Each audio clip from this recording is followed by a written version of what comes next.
Hello, dear friends, and welcome back to Hercule Mysteries. Tonight's story begins in the gentlest way possible. A calm evening, soft conversation, and the quiet comfort of routine. But in the world of mysteries, even the calmest evening can hide something dangerous, because sometimes, and it's not the loud clues that solve the case, it's the tiniest detail, the one nobody notices until it's too late. So settle in, relax, and let us begin. Chapter 1. The calm evening begins. The rain began politely. It tapped the windows of Harrington House with the gentle rhythm of a well-mannered visitor, one who would never force their way inside, only announce their presence, softly, persistently. Inside, warmth ruled. A fire crackled in the sitting-room fireplace. The lamps were shaded with pale linen, casting a honey-colored glow that softened corners and made every polished wooden surface look kinder than it truly was. The scent of tea drifted through the air, Earl Grey, strong and comforting, mixed with faint traces of wax, rose water, and old paper. Harrington House was one of those homes that did not simply exist. It performed. It performed tradition, refinement, order. It performed stability. And on that evening, it performed calm. The guests arrived precisely at 7. They arrived with umbrellas and tidy coats, each stepping into the foyer with practiced ease. There was laughter, light, restrained. There were warm greetings, as if everyone had known each other forever and trusted one another completely. But trust, Etienne Marceau had learned, was the first thing polite people used to hide their fear. He arrived last. Not because he was late. Etienne was never late. But because he disliked arriving before a room had settled into its natural rhythm. A room, like a person, revealed its true self only when it forgot to be watched. He entered with quiet confidence. A tall man in a dark coat, a neat moustache, and eyes that seemed to gather details the way others gathered gossip. He carried no umbrella. No rain clung to him. Either he had walked carefully, or he had avoided the rain entirely. The butler, an older man with thinning hair and the expression of someone trained to never appear surprised, took Etienne's coat. "Mr. Marceau," the butler said respectfully. Etienne nodded. "Good evening." The butler's eyes flicked to Etienne's face with the smallest hint of curiosity. "You are expected," he said. The words were ordinary, yet in that house, on that night, Etienne heard the hidden meaning. You are needed. He stepped into the sitting room, and the warmth of the room greeted him like an embrace that did not quite reach the heart. There were 6 guests, 7 including Etienne. At the center, seated near the fire like a man who had been designed for comfort, was Edmund Harrington. Harrington was the owner of the house, a man in his late 50s with a neat beard and a smile that suggested life had always obeyed him. His fingers rested on the arm of his chair with the relaxed confidence of someone who had never had to ask twice. Beside him stood his wife, Mrs. Lydia Harrington, graceful, pale, her smile carefully measured like sugar in tea. Other guests were arranged like ornaments. Clive Barrington, a family solicitor, thin as a letter opener, eyes sharp with calculation. Dr. Julian Harrow, calm physician, spectacles glinting under lamplight. Miss Pearl Whitcomb, a refined widow with pearls around her throat and suspicion in her eyes. Captain Stanley Reed, retired Navy officer, disciplined posture, polite but watchful. And finally, the youngest present, Elise Marr, a secretary and companion hired by Lydia Harrington, quiet and careful. As Etienne entered, Edmund Harrington rose with a warm smile. "Ah, Mr. Marceau, you came." Etienne inclined his head. "I was invited." Edmund's smile twitched, as if he were amused that Etienne had turned the statement into a correction. "Yes," Edmund said, "we're grateful." Etienne noticed something. Edmund's voice was warm, but his eyes were not. His eyes moved, checking, measuring, not welcoming, accounting. Lydia Harrington stepped forward. "Tea is about to be served," she said gently.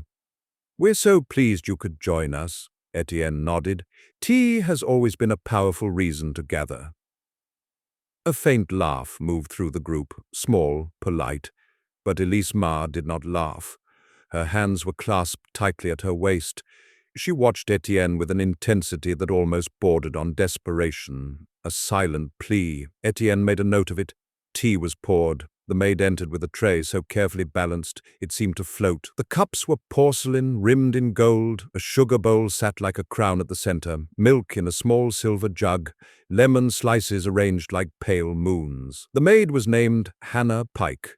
Etienne learned this from Lydia's gentle instruction. "Hannah, mind the tray," Lydia said softly. Hannah nodded and set the tea down. Etienne watched her hands, steady, skilled, familiar.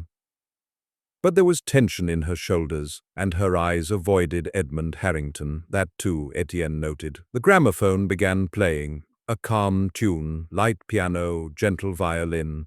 The rain continued tapping. It could have been a perfect evening, except Etienne had already noticed three small things. One teacup was placed slightly farther from the others, as if someone had adjusted it. 2. Hannah Pike's right hand bore a faint bruise at the wrist, partially hidden by her sleeve cuff. 3. Edmund Harrington did not drink, not even a sip. A calm evening, Etienne thought, was often just a stage. And on every stage, someone hid behind the curtains. Chapter 2. The House of Quiet Rules. After tea, the guests shifted into comfort. Conversation softened into something familiar. Talk of the weather, the market, a new bridge being built in Thais, the neighboring town. Captain Reed spoke of sea storms. Miss Whitcomb spoke of garden roses, as if roses could replace honest discussion. Lydia Harrington listened, smiled, nodded when expected. But Etienne watched the house instead of the people. Harrington House had rules, not written rules. Those were kept for servants. These were the deeper kind of rules. Rules in the placement of furniture, rules in the way Lydia corrected Hannah with her eyes rather than her voice, rules in the way Edmund Harrington kept his chair positioned so he could see every door in the sitting room. A man who sat like that had enemies, or guilt, or both. At 8:30, Lydia stood gracefully. "I think we should move to the music room," she said. "Edmund has promised a small treat." Edmund smiled. "A little recording I acquired recently. It's rare." "A recording?" Captain Reed asked. Edmund nodded. "A radio broadcast from Paris. A private concert. Hard to find." Miss Whitcomb's eyes sharpened. "Paris," she murmured. "How worldly." The group moved through the hallway, their footsteps softened by carpet. The music room was smaller than the sitting room, but more intimate. Piano at the far wall, radio cabinet by the window, several armchairs arranged in a semicircle. A small tea trolley stood near the wall, holding the pot and leftover cups. Etienne entered last and immediately noticed something. The radio cabinet's back panel was slightly loose, only by a fraction. Someone had opened it recently, and someone had not closed it properly. Dr. Harrow crossed to the radio. "Shall I help you tune it, Edmund?" Edmund lifted a hand. No, leave it. It's already set." His voice was too quick, too defensive. Lydia sat, smoothing her skirt. Elise Marr remained standing near the door, hands tight again. Hannah Pike entered quietly and began collecting cups from the trolley. Etienne watched her again. She lifted each cup with care. Then she reached for the cup that had been set farther away earlier. Her fingers hesitated, just a fraction. She picked it up, and in that instant her eyes flicked to Lydia Harrington. A quick look, a warning look. Lydia's face did not change, but her posture tightened. Etienne's mind cooled. Something passed between those two women, something old, something fearful. Edmund pressed a button on the radio cabinet. The room filled with soft static, then music, warm and distant, like a ghost of a performance. The guests relaxed, except Elise Marr. Her gaze remained fixed on the tea trolley. Then she looked at Etienne, silently pleading again. He understood now. This was not an evening of entertainment. It was an evening of trap. Edmund Harrington leaned back and smiled. "Peaceful, isn't it?" he said. Etienne replied softly, "Yes, too peaceful." Edmund's smile faltered, then it returned. "You detectives," he chuckled, "always suspicious of happiness." Etienne's eyes were calm. "Happiness is often the mask grief borrows," Captain Reed laughed. "That's a gloomy thought, Marceau." Dr. Harrow adjusted his spectacles. "It is also true." Edmund's gaze flicked sharply to Dr. Harrow. There it was again, the look of a man monitoring threats. Miss Whitcomb sipped tea delicately. Then, as she set her cup down, Etienne saw it. A tiny residue on the rim of the cup, almost invisible. Not tea stain, not lipstick, something finer, powder. Miss Whitcomb didn't notice, but Etienne did. And then he saw the fatal detail more clearly. The spoon beside Miss Whitcomb's cup was angled differently from all the others. Not random, deliberate. As if someone had stirred that cup with a different hand, at a different time. He didn't speak. Not yet. Because in a house of quiet rules, the first person who breaks the silence becomes the target. Chapter 3. A guest who watches too closely. The recording played softly. The room settled into a calm hush. That hush was the most dangerous moment of the night, because it allowed small things to become loud. Etienne watched everyone's hands. Hands were honest, faces lied. Edmund Harrington's hands remained empty. No teacup, no biscuits. Lydia Harrington's hands rested in her lap, fingers woven too tightly. Dr. Harrow's hands held his cup, but his eyes were not enjoying the drink. He was studying Edmund. Captain Reed sat in comfortable discipline, but his jaw tightened each time Edmund spoke. Elise Marr hovered near the back wall like an anxious shadow. And Miss Whitcomb? Miss Whitcomb's hands trembled ever so slightly as she lifted her cup again. She sipped, and then her eyes widened, not dramatically, not theatrically, but with real confusion. She blinked once, twice. Odd, she murmured. Lydia's head snapped subtly. What is it? Miss Whitcomb smiled faintly. Nothing. Only the tea tastes different. Edmund's voice came too quickly. Different? Nonsense, it's the same pot, Miss Whitcomb chuckled. Perhaps it's my tongue. She took another sip. Her expression tightened, a discomfort that couldn't be explained. Dr. Harrow leaned forward. Mrs. Whitcomb, are you well? Miss Whitcomb waved him off politely. Perfectly. It's only a strange aftertaste. Etienne watched her. Her pupils seemed slightly wider now, her lips paler.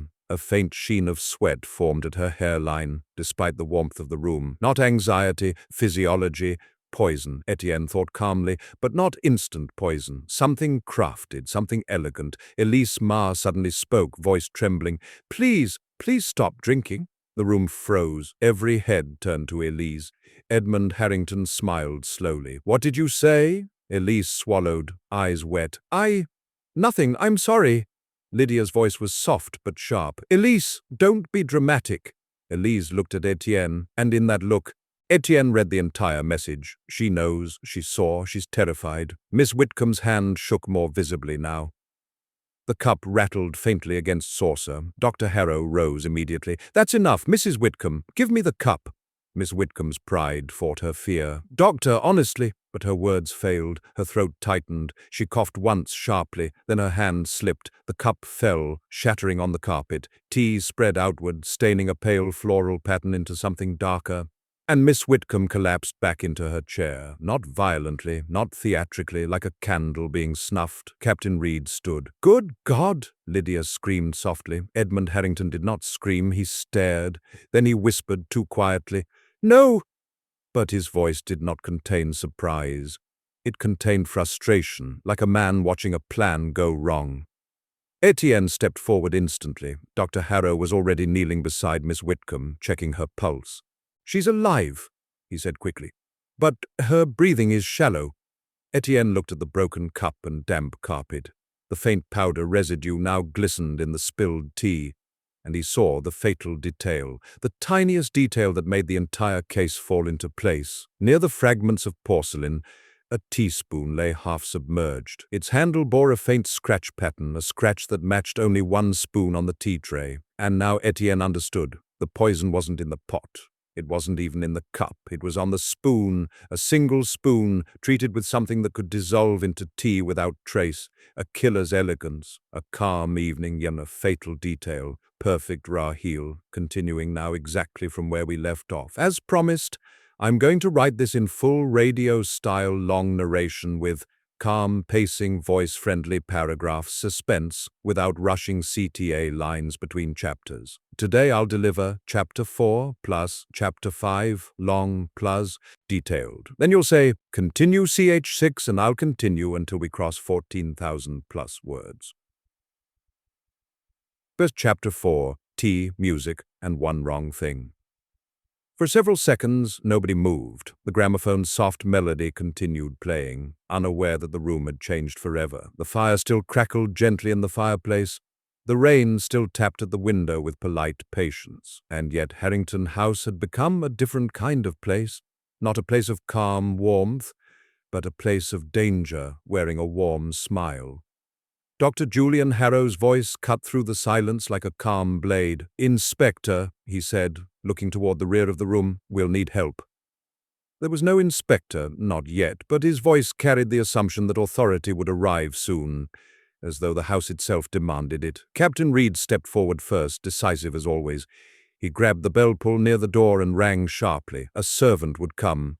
They always came quickly in Harrington House. Because Harrington House, Etienne noticed, was trained to respond, not to kindness, but to command. Elise Mars stood frozen near the wall, hand over her mouth, her breathing short and trembling. Lydia Harrington remained seated, her hands gripping the armrests of her chair so tightly her knuckles had turned pale. But Edmund Harrington did not rush to help. He stared at Miss Whitcomb with the look of a man watching an expensive vase shatter. Not grief, not shock, calculation, as if he were already measuring how this would affect him. Etienne Marceau lowered himself slowly beside the broken teacup, as if he were kneeling at a sacred altar. The carpet was soaked with tea. Porcelain fragments glittered like small teeth in the lamplight. The teaspoon lay partly submerged in the spill, its handle pointing toward the tea trolley like an accusing finger. Etienne did not touch it yet. He simply observed. A calm detective was dangerous not because he was clever. Many men were clever. He was dangerous because he did not panic, and panic made people sloppy. Dr. Harrow checked Miss Whitcomb's pulse again. "Her pulse is weak," he murmured, breathing shallow, pupils dilated. "This is not fainting." Captain Reed's jaw tightened. "Poison?" Dr. Harrow's eyes lifted. "Possibly." Lydia Harrington let out a small sound, part gasp, part laugh, like her brain could not decide what emotion was appropriate. "No," she whispered, "no, that's impossible." Edmund Harrington finally rose. He did it slowly, too slowly, as though he were rising at a dinner party to propose a toast. "This is madness," Edmund said, forcing indignation into his voice. "We were only having tea. There's no poison here." Etienne glanced up at him. "Yes," Etienne said softly. "We were only having tea." Edmund's eyes narrowed. "Then what are you suggesting, Mr. Marceau?" Etienne returned, his gaze to the carpet. "I am suggesting," Etienne replied calmly, "that something very small has changed this room." Captain Reed looked down at the spill. "Can she be saved?" Dr. Harrow nodded once. "If I can keep her breathing stable. Elise, run to my bag in the guest room. Bring the black case, quickly." Elise flinched. She looked at Lydia Harrington first, as if waiting for permission. Then her eyes flicked to Etienne, pleading again. Etienne nodded gently. Elise ran. Her footsteps were light and quick, but Etienne noticed she didn't take the main corridor route. She took the servant route, meaning she knew the house better than the guests did, meaning she had been in places guests did not go. The butler entered, Mr. Sykes, his expression controlled. But his eyes widened when he saw Miss Whitcomb. "What happened?" he asked, voice strained. Captain Reed snapped, "Get help and call the police." The butler hesitated, a heartbeat too long, then nodded sharply. "At once, sir." He left quickly. Another detail, Etienne noted. The butler hesitated before calling the police. Either he was afraid of police, or afraid of what they would find. Edmund Harrington spoke harshly, trying to regain control. "This is all unnecessary. Mrs. Whitcomb has simply overexerted herself. She's older, fragile." Dr. Harrow shot him a sharp look. "She's poisoned," Lydia Harrington gasped. "Julian!" Dr. Harrow's mouth was thin. "Lydia, don't pretend innocence. You know I don't use words casually." Lydia's eyes flashed. "Are you accusing me?" Dr. Harrow's face remained calm. "I'm accusing the room." Captain Reed turned to Etienne. "Mr. Marceau, what do you see?" Etienne finally reached forward with a handkerchief, lifted the teaspoon carefully, and held it up in the lamplight. A faint film glistened along the bowl of it, almost invisible. "A spoon," Etienne said. Edmund Harrington laughed bitterly. "A spoon? You think a spoon did this?" Etienne looked at him steadily. "It is often the smallest object," Etienne replied, "that holds the greatest power." He turned the spoon slightly. A faint scratch line ran along the handle, tiny, deliberate. It was not from use. It was not random. It looked like a mark designed to identify the spoon among others, as if someone wanted to ensure the right one was used. He glanced at the tea trolley. There were many teaspoons there, but only one would match this scratch. He picked up the nearest spoon, compared. No scratch. Second spoon, no scratch. Third spoon, there it was, matching scratch line. 2 spoons marked the same way. Etienne's eyes narrowed. Not one marked spoon, but 2. A redundancy. A killer's caution. A calm evening, he thought. But the mind behind this was not calm. It was careful. Captain Reed frowned. What does it mean? Etienne placed the spoons gently on a saucer and said softly, It means this was planned, and it means someone here believes themselves very clever. Edmund Harrington's voice turned sharp. This is absurd. You have no proof. Etienne smiled faintly. Not yet, he said. The gramophone continued playing, and then it happened. The music stuttered. A soft click sounded. The tune warped, faint distortion. Then the radio cabinet beside the window gave a low, buzzing hum, like a living thing waking up. Everyone froze. Captain Reed looked at it. What's that?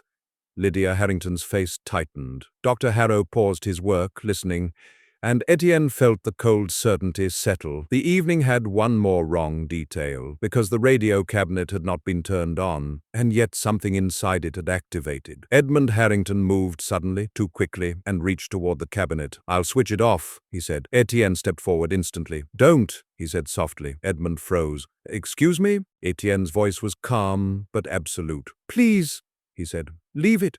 Edmund's eyes flashed with anger and fear. For the first time, the mask slipped. What are you implying? Edmund demanded. Etienne held his gaze. I am implying, Etienne replied gently, that the fatal detail may not have been in the tea at all. Silence tightened. Captain Reed whispered, Then where? Etienne stared at the radio cabinet. In the house, he said. And then, in that soft room full of frightened elegance, the radio began to speak. Not music, not static. A voice. Faint, distorted, old-time radio quality, but undeniably human. If you betray me, I will ensure you regret it. The voice stopped. The room turned to ice. Lydia Harrington's face went pale. Dr. Harrow whispered, That's... Captain Reed's eyes widened. A recording. Edmund Harrington grabbed the cabinet violently and tried to shut it off, but the voice returned, louder. Now, clearer. The maid is watching. She knows what you did, and she will pay. Elise Marr returned at that moment, clutching Dr. Harrow's black case. She froze when she heard the voice. Her mouth opened, and then a sound broke from her throat, a sob, not shock, recognition, because Elise knew that voice. Everyone did now. The voice was Edmund Harrington's voice. Chapter 5.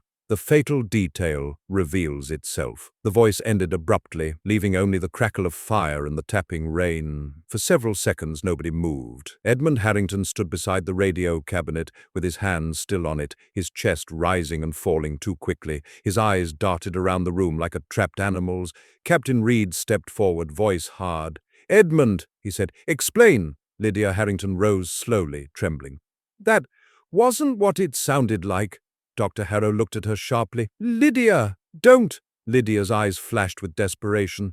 Julian, please. Etienne raised a hand gently, calming the room the way one might calm a panicked horse. Not yet, he said softly. Captain Reed turned on Etienne. Not yet. A woman is dying in front of us. Etienne nodded once. Yes. Which is why we must be careful. If we accuse too early, we frighten the truth into hiding. Dr. Harrow opened his case and pulled out a small vial, a syringe, and cloth strips. He worked quickly, methodically. This is a sedative antagonist, he murmured. If it's what I suspect, it may stabilize her. Miss Whitcomb gave a weak twitch. Her lips moved slightly, but no words came. Her face was pale as milk. Etienne watched her carefully. Poison cases were often loud, vomiting, convulsions, drama. But this was quiet. This was the poison of a refined mind, a poison meant for the drawing room. Captain Reed stood stiff as a statue. Elise Marr hovered behind Etienne, trembling so hard her shoulders shook. She whispered, He meant to kill her? Etienne looked at Elise. "Who is he?" Elise's breath hitched. She looked at Edmund Harrington. Then she looked at Lydia Harrington. Then she whispered brokenly. "Both," Lydia gasped. "Elise!" Elise flinched. I'm sorry. Edmund's voice was sharp. "You stupid girl, you know nothing." Etienne's eyes narrowed. A man whose first instinct was to insult rather than deny was a man too used to control. Captain Reed stepped closer. "Edmund, did you poison her?" Edmund's face twisted. "Of course not." Then calmer, he added, "Pearl Whitcomb is a dear friend." Etienne spoke softly. "Are you sure?" Edmund's eyes flashed. "What is that supposed to mean?" Etienne nodded toward Miss Whitcomb's bag, resting near the chair, partially open. A letter envelope peeked out. Etienne walked over and gently slid it out with 2 fingers. He didn't open it, he merely read the label. Legal notice. Property claim. He glanced at Clive Barrington, the solicitor, who had been quiet all night. "Mr. Barrington," Etienne said gently, "did Pearl Whitcomb come here tonight with business?" Clive's eyes sharpened. "That's private," Captain Reed barked. "Answer him."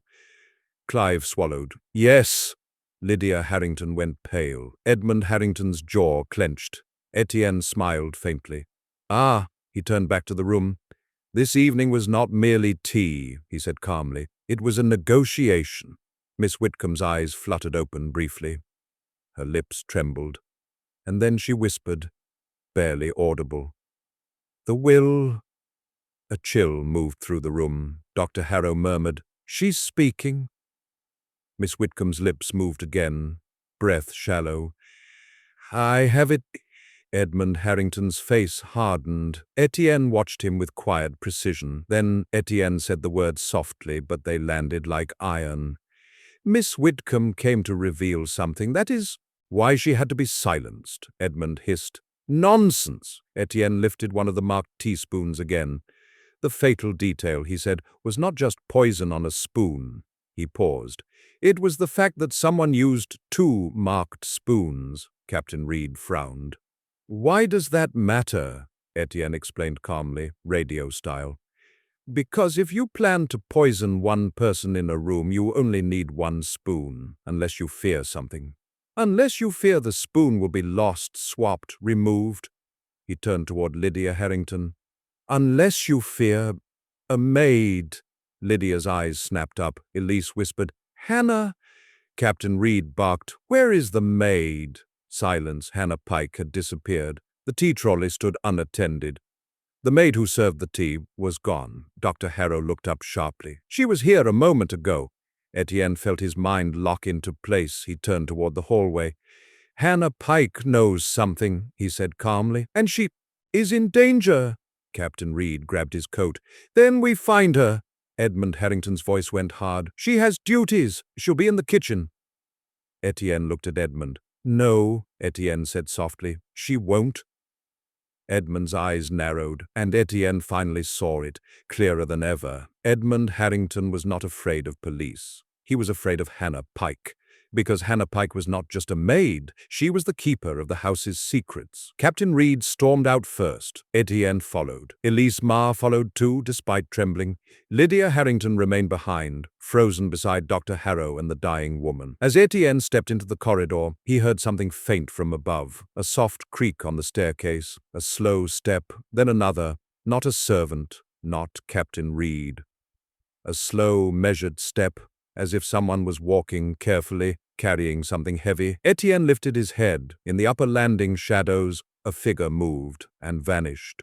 Chapter 6. The Detective's Gentle Questions. The corridor outside the music room felt colder than it should have. Inside, the lamps had glowed warmly, the fire had crackled, and the air had carried perfume and tea. But the moment Etienne stepped into the hallway, he felt the house shed its polite skin. Here, in the corridor's dim light, Harrington House became what it truly was, a machine built to preserve reputation. Captain Stanley Reed moved ahead like a man marching through enemy territory. He carried his authority in his shoulders, his discipline in his stride. "Elise, stay close," he ordered. Elise Marr nodded quickly, her face pale as wax, fingers trembling around the edge of her cardigan. She looked like someone who had been holding a scream in her chest for months. Etienne remained calm. He did not hurry. Hurrying, he knew, was for those who did not yet understand the shape of danger. They reached the kitchen. The door was closed. Captain Reed tried the handle. Locked. He frowned. Locked? At this hour? He knocked once, then twice. Hannah, open up! No answer. Etienne lowered his gaze to the floor, and there it was, a faint wet mark on the carpet runner, a footprint, not large, Hannah's. It trailed from the kitchen door toward the servants' stairwell, not running, walking quickly, as if someone had been escorted or forced. Etienne leaned down, touching the mark lightly with a gloved finger. Not mud, water mixed with something faintly oily, tea, and perhaps the trace of solvent from a cabinet panel. A connection. Captain Reed began to fume. This house is ridiculous. Where is the butler? As if summoned by anger, Mr. Sykes appeared at the far end of the hall, moving quickly but with the same controlled expression. Captain, Sykes said, Where is Hannah, Pike? Reed barked. And why is the kitchen locked? Sykes blinked, one careful blink that lasted a fraction too long. I was not aware it was locked. Etienne watched him closely. When a man lies, his voice tries to stay calm, but his eyes betray him, flicking away from the person he fears. Sykes glanced, only briefly, toward the staircase, then back. Etienne stepped in gently. Mr. Sykes, he said softly, it would be wise not to pretend ignorance tonight. The butler stiffened. Sir, Etienne continued calmly, a woman has been poisoned, a maid has vanished, a radio began playing threats in the voice of your employer. He tilted his head. Do you truly wish to be remembered as the man who protected the wrong secrets? Sykes's throat moved. He swallowed, then quietly he said, She was taken upstairs. Elise gasped. Captain Reed's face went crimson. Taken? By whom? Sykes hesitated, not because he didn't know, because he feared the name. Etienne leaned closer, soft, polite, lethal. By whom, Mr. Sykes? Sykes whispered. Mr. Harrington told me to send her to the top floor, to the linen room. Captain Reed snarled. Why would he? Etienne already knew, because the linen room had one thing that servants feared more than any other, privacy, the kind of privacy that allowed abuse or silence. Show us, Etienne said. Sykes moved ahead. They climbed the servants' staircase, narrow, dim, and steep. The smell changed as they climbed. Less perfume, more soap and old wood. The top landing was darker, only one lamp burned, and it burned low. A door stood at the end of the hallway, the linen room. Captain Reed rushed forward and tried the handle. Locked. He slammed his fist on the door. Hannah, open! A muffled sound came from inside, a soft movement like fabric. Then a tiny voice. Please. Elise's eyes filled with tears. That's her. Captain Reed took a step back, shoulder squared, prepared to smash the door in, but Etienne stopped him with a gentle hand. No, Etienne murmured. Let me. He knelt by the lock. It was old, simple, a latch and key, but there was something else, a new scratch near the keyhole. Someone had forced it earlier. Etienne removed his small penknife, not as a weapon but as a tool, and inserted it with careful precision. A click, another, the latch gave. Etienne opened the door slowly. Inside, Hannah Pike sat on the floor against a cabinet, hands tied at the wrists with a strip of linen. Her eyes were wide, cheeks damp with tears, mouth gagged with cloth. Etienne moved immediately, removed the gag. Hannah gasped like she'd been drowning. Elise rushed forward. Hannah! Hannah looked at Elise, then at Etienne, her eyes pleading. Miss Whitcomb, Hannah whispered, voice shaking. She drank it anyway. Etienne's voice stayed calm. Tell me everything, Hannah. Hannah's breath broke. Mr. Harrington told me to serve the tea, but Mrs. Harrington, she told me which cup. Captain Reed froze. Lydia? Hannah nodded quickly, tears spilling. And the spoons, Hannah whispered. There were 2 spoons marked. Mr. Harrington said, in case the first is moved. Etienne's eyes narrowed. So you knew it was poison? Hannah shook her head violently. No, I swear. I only thought it was a sleeping medicine. They said it would only frighten her, stop her from making a scene, stop her from talking about the will. Captain Reed's face twisted. They planned to drug her, Hannah sobbed. But the dose was wrong, or the powder was wrong. And then she started to go pale, and I Her voice broke. I tried to take the cup away, she whispered. Mrs. Whitcomb looked at me, like she understood everything, and she drank again. Etienne's eyes softened slightly. A woman who drank again while suspecting poison. That was not foolishness, that was defiance. Captain Reed snapped. And then, Hannah swallowed, Mr. Harrington noticed me watching. He ordered Mr. Sykes to bring me here. She looked at Etienne desperately. I didn't mean it. I didn't, but I know too much. Etienne nodded gently. Yes, that is why you are valuable. Hannah blinked. Valuable? Etienne replied softly. Not to them. He turned. Captain Reed, Etienne said calmly, get Hannah downstairs. Keep her near police. She is now our key witness. Reed nodded, then hesitated. Police are coming? Etienne's gaze remained steady. They have already been called, Hannah whispered, trembling. He'll kill me. Etienne leaned in slightly. No, he said quietly. He will try. And in that calm sentence, Hannah heard something she had not heard all night. Not comfort, certainty. Chapter 7, A Lie Too Polished. When they returned downstairs, the atmosphere in Harrington House had shifted again. The music room door was open. 2 constables stood inside now, stiff and watchful, their caps slightly damp from rain. Inspector Langford had arrived, tall, broad, with a tired face, and eyes that had seen too many polite rooms hide too many ugly truths. He listened as Dr. Harrow spoke quickly. The victim is alive. For now, Harrow said, voice controlled but tense. But if this is digitalis or arsenic, Langford raised a hand. We'll get her to hospital. Dr. Harrow glanced at Lydia Harrington. Lydia sat like a statue, hands in her lap, face pale, lips slightly parted as if praying. Edmund Harrington stood near the fireplace, attempting to look like the host of a shocked gathering. But Etienne could now read the desperation behind the posture. Edmund's world had one rule: control must be maintained. And tonight, control was bleeding through the floorboards. Inspector Langford turned as Captain Reed entered with Hannah Pike. What's this? Langford barked. Hannah flinched and tried to hide behind Elise. Etienne spoke calmly. This is Hannah Pike. She served the tea. She is also the person who was tied up upstairs in the linen room. Langford's face darkened. He turned sharply to Edmund. Mr. Harrington, explain why your maid was tied up like a prisoner. Edmund lifted both hands in a gesture of elegance. Inspector, really, there has been a misunderstanding. Hannah became hysterical. She tried to run away after Mrs. Whitcomb fell ill. Hannah shouted suddenly, voice cracking. That's a lie. The room went silent again. Inspector Langford turned slowly to Hannah. Is it? Hannah's hand shook. He tied me up because I knew about the spoons. Edmund's face tightened. Hannah. Etienne stepped forward slightly, voice calm. Mr. Harrington, he said, you are lying, but the style of your lie is what interests me. Edmund blinked. Excuse me? Etienne continued. Your lie is too polished, too smooth. You speak as though you've rehearsed explanation before anyone asked. Langford narrowed his eyes. That true, Harrington. You got rehearsals for poisoning too. Lydia gasped softly. Inspector, please, Langford snapped. Madam, you'll speak when asked. Etienne moved toward the tea trolley. It remained in the music room, cups gathered, the broken cup pieces still on carpet like frozen evidence.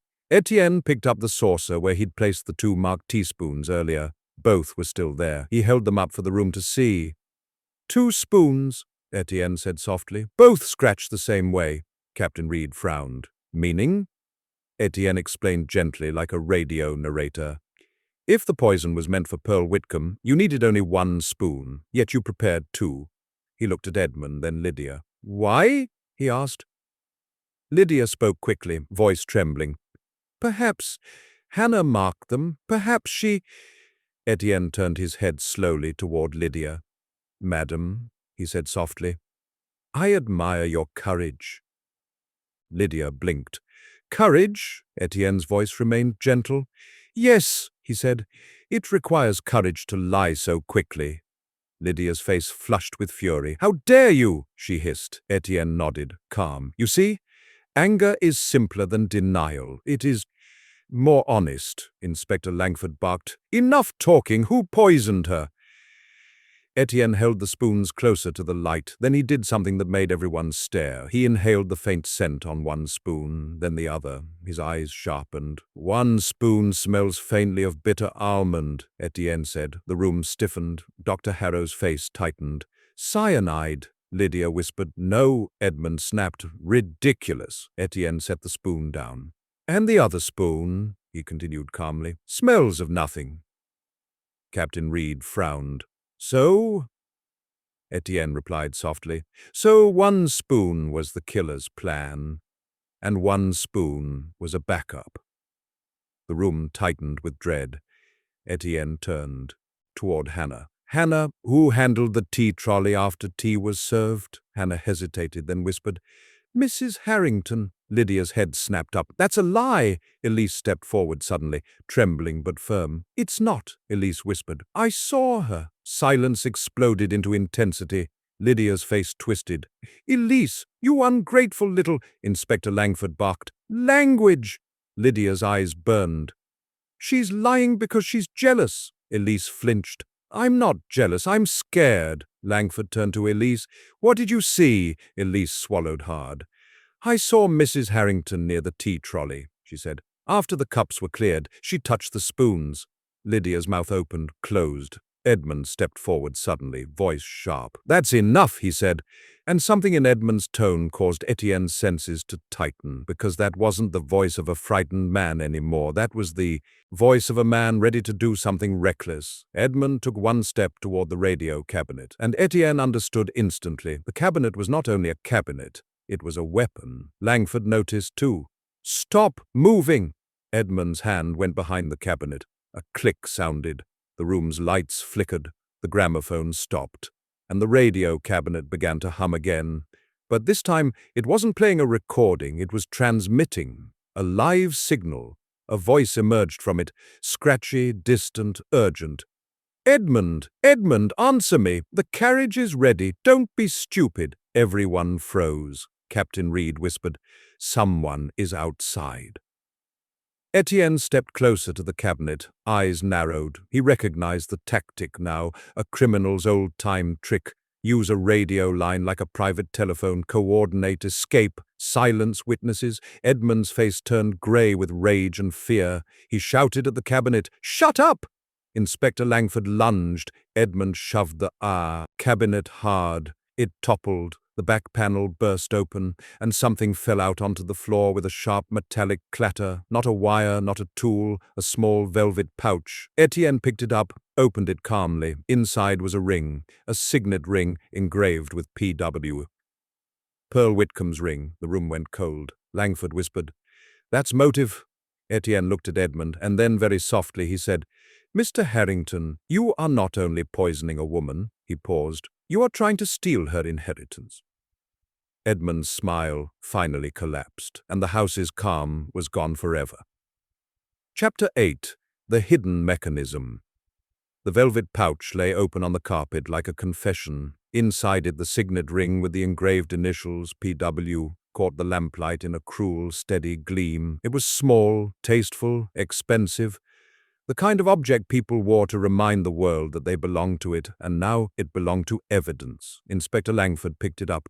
With a handkerchief, his jaw tightening so hard, Etienne thought his teeth might crack. "This ring," Langford said, voice low, "was on Mrs. Whitcomb's hand when she arrived." Captain Reed nodded sharply. "I saw it," Elise Marr whispered. "It's her family ring. She never takes it off." Edmund Harrington stood by the fireplace, too still, his face gray and stiff, as if the skin had turned to paper. Lydia Harrington remained seated, but her posture had changed. The helplessness had drained away, replaced by something colder, calculation. Dr. Harrow worked beside Pearl Whitcomb, checking her pulse again, adjusting a cloth strip at her wrist. "She's fading," he murmured. "We need the hospital now." Langford barked to a constable, "Get the carriage ready now." The constable hurried out, but even in urgency, Etienne kept his eyes on the room. Not because he didn't care if Pearl lived, he cared too much.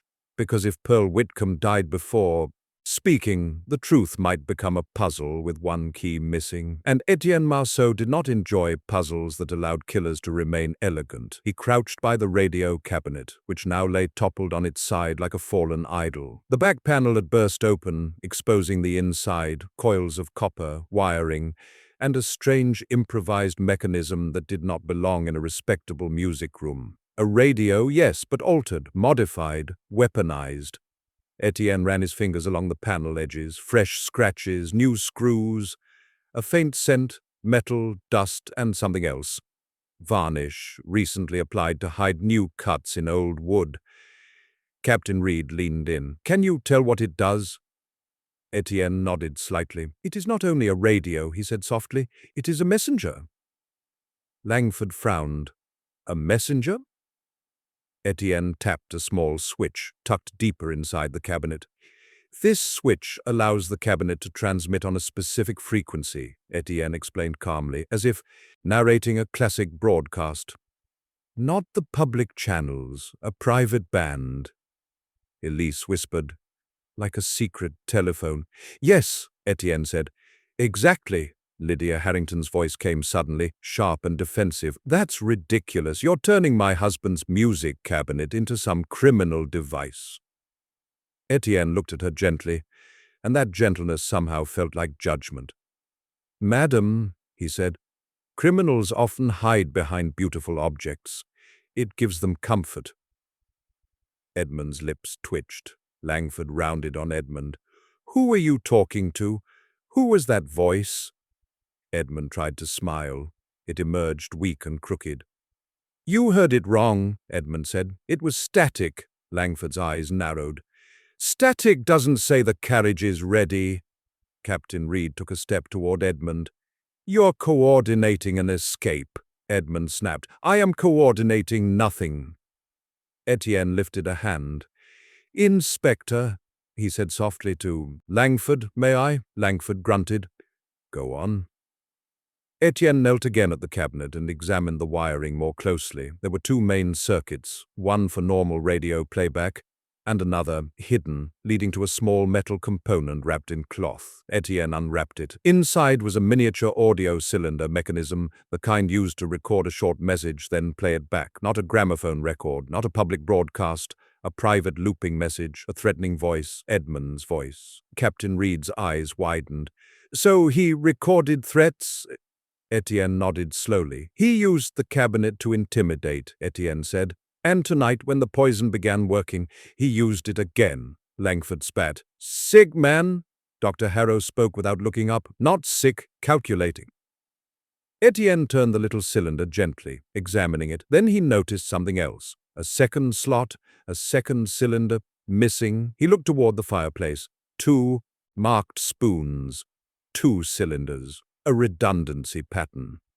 "A backup," Etienne murmured. Lydia Harrington rose suddenly, her voice trembling with outrage. "You're accusing us with toys and wires while Pearl is dying?" Etienne lifted his gaze slowly. "No, madam," he said. "Pearl is dying because someone believed a calm evening was the best time to kill her." Silence. Then Etienne stood, straightening his coat as if preparing for a performance. Because now the story required one thing: movement. Truth did not sit politely. It went where it was not wanted. Etienne walked across the room to the tea trolley. The cups had been rearranged by the chaos, but the essentials remained: pot, cups, sugar bowl, lemon plate, spoons. He leaned over and saw it. A faint, chalky residue at the edge of the trolley. Not tea, not dust. Powder that had spilled from a tiny folded packet or capsule. It had been cleaned, but not perfectly. The fatal detail always remained. He took a handkerchief, dabbed the residue, then raised it. Captain Reed frowned. "What is it?" Etienne's voice was quiet. "The true fatal detail," he said. Then he looked at Hannah Pike, who stood near Elise, guarded by a constable. "Hannah," Etienne said gently, "did you ever see Mr. Harrington handle medicines in this house?" Hannah hesitated, her eyes flicked to Edmund, fear. Then she whispered, "Yes." Lydia hissed, "Hannah, don't!" Langford roared, "Silence!" Hannah flinched but continued. "There is a cupboard," she whispered, "in Mr. Harrington's study. He keeps bottles in it. Powders, too." Dr. Harrow lifted his head sharply. "Powders?" Hannah nodded. "He told me they were for his heart." Edmund finally exploded. "Oh, for heaven's sake!" he snapped. "Yes, I have medicine. Many men my age have medicine." Etienne nodded slowly. "Yes," he said. Then he turned to Lydia. "But not many men," Etienne added, "allow their wives to select the cup that medicine goes into." Lydia's face went still. Absolutely still, a stillness so perfect it gave her away. She didn't protest, she didn't cry. She simply stared at Etienne, like a woman watching a stranger walk through a locked door. Captain Reed's voice hardened. "Lydia, did you choose the cup?" Lydia's lips parted. Then she whispered, "This is madness." Etienne watched her carefully, and in that moment he realized something chilling. Lydia Harrington did not look like a woman caught. She looked like a woman calculating the next step. Langford ordered, "Search the study, now!" 2 constables rushed out. Edmund shouted, "You have no right!" Langford stepped close, face inches from Edmund's. "Try me!" he growled. The constables returned within minutes carrying a leather case. Inside were small paper packets, 2 glass vials, a metal spoon shaped like a tiny shovel, and a folded letter sealed in black. Wax. Dr. Harrow examined 1 vial, sniffed carefully, then his face turned hard. "Cyanide compound," he said. Gasps spread across the room. Elise whispered. "Oh, God!" Lydia's hand rose to her mouth, not in shock, but in careful performance. Edmund's voice was suddenly quiet, too quiet. "Lydia," he murmured, "don't." That was when Etienne understood. Edmund feared Lydia more than police. Langford barked, "Arrest him!" The constable stepped forward, but Lydia spoke then, soft, calm, dangerous. "No!" The room froze. Langford frowned. "Excuse me." Lydia Harrington turned her head slowly, and for the first time that night her voice carried authority. "You will not arrest my husband," she said. Langford stared at her as if she'd lost sanity. "And why not?" Langford asked. Lydia smiled faintly. "Because," she whispered, "you still haven't found the 2nd cylinder." A chill ran through Etienne. He turned back to the cabinet. "Yes, a 2nd cylinder missing, meaning a 2nd message, a 2nd threat, or worse, a 2nd plan." Langford barked, "What 2nd cylinder?" Lydia's gaze slid over to Elise Marr. Elise flinched like she'd been struck. "No," Elise whispered. "No, please." Etienne's heart hardened. "Elise," he said softly, "what is she talking about?" Elise trembled violently, and then, in a voice barely above breath, Elise confessed, "I took it." Silence. "I found it weeks ago," Elise whispered, crying now. "He recorded it. He played it at night sometimes, just to frighten the servants. I stole it because it was evil." Langford snapped. "Where is it?" Elise sobbed harder. "I hid it. In the radio room closet, behind the old music sheets." Etienne inhaled slowly, so Lydia had known, or guessed, and she had kept it in reserve like a knife. Langford marched out to retrieve it. Lydia watched him go, then turned toward Etienne and smiled. A calm evening, a fatal detail. And now the calm mask was falling away, revealing the most dangerous truth of all. Edmund Harrington may have planned the poison, but Lydia Harrington had planned the outcome. Chapter 9, the radio-style reveal. Inspector Langford returned with the cylinder like a man carrying a live grenade. He held it in both hands, wrapped in cloth, as though even touching it too directly might contaminate him. Behind him, a constable carried a lantern, and another held a small revolver. Not aimed, but ready. The room tightened as Langford entered. Dr. Harrow looked up briefly from Pearl Whitcomb, whose breathing was still shallow but steady now, supported by medicine and careful positioning. Langford placed the cylinder on the table with controlled precision. "There," he said, "the missing piece." Elise Marr could barely stand. Her legs trembled so hard Captain Reed had to steady her by the arm. Lydia Harrington watched it all with quiet interest. like a woman attending a play she had already read. Edmund Harrington stood still, eyes darting, hands clenched. He looked like a man trying not to drown in a room filled with air. Etienne Marceau stepped forward and lifted the cylinder gently, examining it. This small object had changed everything. It wasn't just evidence. It was a message, something meant to be heard, a voice in the dark, a threat that lived beyond its speaker. It would be wise, Etienne said softly, for everyone to sit. Langford frowned. Sit? Etienne nodded calmly. Yes, Inspector, because the truth is best understood when no one is moving. Captain Reed obeyed instantly and pulled a chair out, his posture rigid. Dr. Harrow remained kneeling beside Pearl Whitcomb. Clive Barrington sat as if forced, his face pale and furious, the face of a man realizing his client's death would not be clean. Hannah Pike sat near Elise, shaking like a leaf. Lydia Harrington sat as though this were afternoon tea. Edmund Harrington did not sit until Langford barked, "Down!" He sat. The room resembled a courtroom, but quieter, warmer, more dangerous. Etienne placed the cylinder beside the radio cabinet remains and began speaking as if addressing not only them, but invisible listeners, as if the walls themselves were audience. "My friends," Etienne said gently, "we are gathered tonight for a reason." Captain Reed muttered, "For attempted murder." Etienne nodded.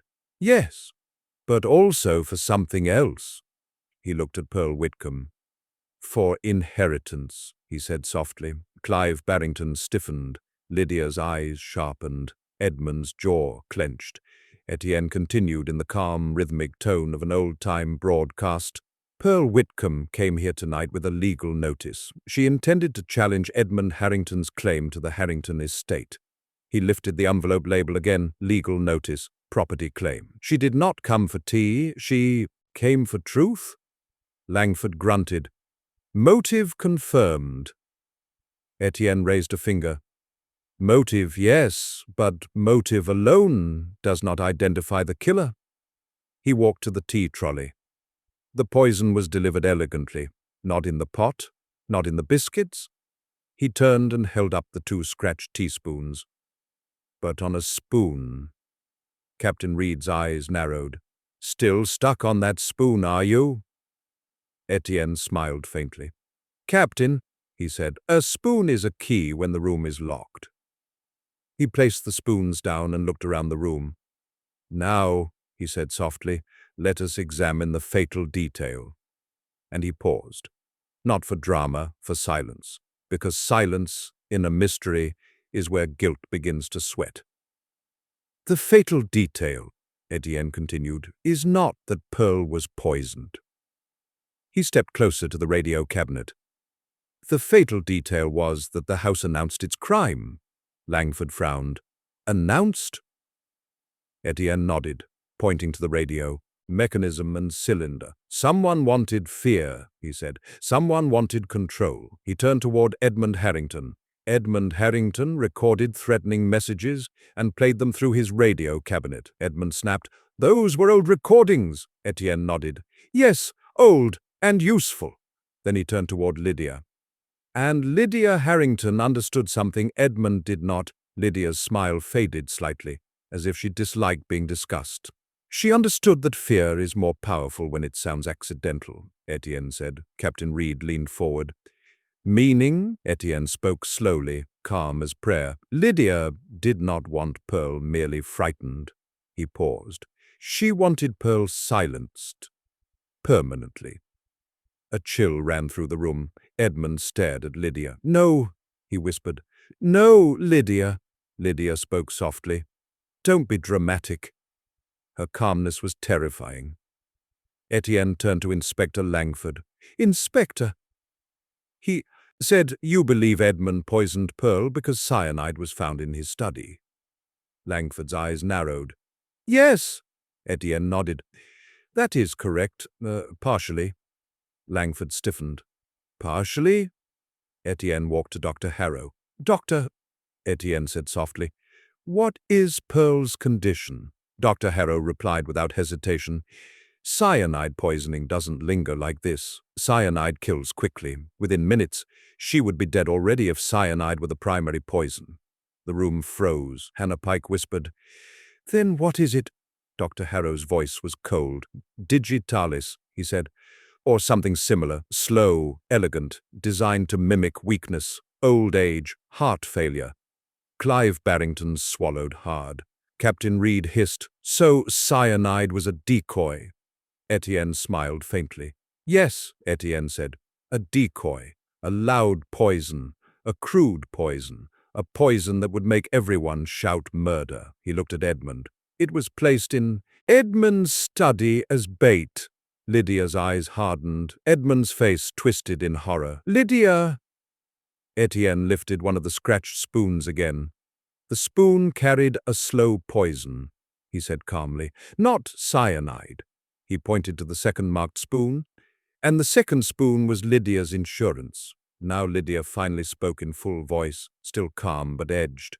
"You have no proof," she said. Etienne nodded. "Of course I do." He turned to Elise Marr. "Elise," he said gently, "when you saw Lydia touch the tea trolley, what exactly did she do?" Elise trembled, tears spilling. She took a spoon," Elise whispered. "She wiped it, like she was cleaning it. Then she set it back." Dr. Harrow inhaled sharply. Etienne nodded. "She wiped it," he repeated, "meaning she handled the poison directly." Lydia stood abruptly, chair scraping. "This is ridiculous," she snapped. "You'll accuse a woman simply because she tidied a spoon." Langford barked. "Sit down!" Lydia's eyes flashed. "Don't speak to me like I'm your servant." And there, Etienne saw the truth completely. Lydia wasn't afraid of law. Lydia feared only humiliation. She would rather be wicked than powerless. Etienne turned toward the cylinder. "And now," he said softly, "we will listen to the voice that ties this together." He inserted the cylinder into the mechanism. The room held its breath, a soft mechanical click. Then the speaker crackled. A voice emerged, Edmund Harrington's voice, unmistakable. But the words were not what they expected. "Lydia, you're going too far. We agreed to frighten her, not kill her. If Pearl dies, we cannot undo it." The recording stopped. The room became ice. Edmund stared at Lydia like a man seeing his wife for the first time. Lydia's face went blank. The mask finally shattered. Hannah Pike sobbed quietly. Clive Barrington whispered, "My God!" Captain Reed's fist clenched. Langford stepped forward, slow and dangerous. "Mrs. Harrington," he said. Lydia's mouth opened. Nothing came. Langford roared, "You are under arrest." Lydia screamed, not in grief, not in fear, in rage. "You fools," she cried. "You absolute fools. She was going to destroy us," Edmund whispered. "Us!" Lydia turned on him, eyes blazing. "Yes, us," she laughed sharply. "You think this was about you, Edmund? You think your precious legacy mattered to Pearl?" Lydia stepped forward, voice shaking. "She wanted the house. She wanted to humiliate me, and I would rather poison her than let her win with a smile." Edmund's eyes filled with horror. "You're insane," he whispered. Lydia hissed, "No, I'm practical." Etienne watched calmly, because now the truth wasn't hiding. It was shouting. Chapter 10. The truth, explained calmly. Pearl Whitcomb survived the night. Barely. The doctor's antidote held her breathing steady enough for the hospital carriage to take her away before dawn. Harrington House, however, did not survive. Not in the way it had existed before. Because there are some crimes that cannot be cleaned from carpets, and some truths that cannot be rehung on walls like portraits. As Lydia Harrington was taken away, she shouted to the whole room, "This house is mine! Mine!" Her voice echoed down the hallway like a curse. Edmund Harrington did not follow her. He sat in his chair, as if his bones had turned to stone. When Inspector Langford returned after escorting Lydia out, he looked at Edmund with disgust. "You'll face charges too," Langford said. "Accessory, conspiracy, kidnapping the maid, tampering with evidence, blackmail recordings." Edmund's head turned slowly to Etienne. His eyes were wet. "I didn't mean to kill her," Edmund whispered. Etienne nodded politely. "That is what cowards say when they fail," he replied. Edmund flinched. Etienne continued calmly, in a tone almost gentle. "You wanted to frighten Pearl Whitcomb into silence. You prepared the marked spoons. You prepared the recording. You built a radio cabinet not to entertain, but to intimidate." Edmund's voice broke. "It was only fear." Etienne tilted his head. "Fear is never only fear," he said. "Fear is how violence begins politely. Elise Marr stood near the window, shaking. Hannah Pike held her hands together as if praying. Captain Reed stared at the fire like he wished it would burn the house down. Dr. Harrow finally sat and removed his spectacles, rubbing his face with exhaustion. Langford said to Etienne, "You solved it with spoons and sound." Etienne smiled faintly. "No," he corrected gently. "I solved it with calm." Langford frowned. Etienne explained in classic radio style. "A killer always forgets one thing. Always?" Langford asked. "What?" Etienne pointed toward the tea trolley. "The fatal detail," he said softly, "was the killer's assumption that nobody watches a spoon." He looked at Hannah. "But Hannah watched," he said. He looked at Elise. "And Elise watched," he added. He looked at Dr. Harrow. "And the doctor listened to the body," he said. Finally, he looked at Edmund. "And Edmund thought fear could be controlled like radio volume." He paused. "But fear never obeys." Outside, the rain had stopped. Dawn light began to seep into Harrington House, not warm like lamps, but honest like truth. Langford's constables guided Edmund away. As he passed Etienne, Edmund whispered one last time, "She was calm all evening." Etienne replied quietly, "Yes." Then he added, almost like a final narration line, "Because the most dangerous people are calm when they do wrong." Epilogue, radio outro style. A week later, Pearl Whitcomb recovered. Slowly, she spoke from her hospital bed. Her voice weak but sharp, she confirmed everything. The property claim, the threats, the pressure, and the quiet terror of knowing the Harringtons would rather poison her than share their pride. Lydia Harrington went to trial. Edmund Harrington followed. Harrington House was sold within months. Its elegant lamps, its tea sets, its gramophone, all scattered into strangers' hands. But the radio cabinet remained. The police kept it as evidence, a twisted symbol of the case. A cabinet once meant for music turned into an instrument of fear. And Etienne Marceau, he returned to his own quiet rooms elsewhere where calm did not hide danger, but protected peace. Because even in a fatal mystery, the truth is rarely loud. It is usually small. A spoon, a scratch, a detail, a fatal detail, final outro. And so, dear friends, the calm evening ended not with applause, but with truth. If you enjoyed this classic radio Whodunit, don't forget to subscribe to Hercule Mysteries for more calm detective stories. And tell me in the comments, what was the fatal detail for you, the spoon or the voice on the radio? Until next time, sleep peacefully. And remember, every quiet room has its secrets.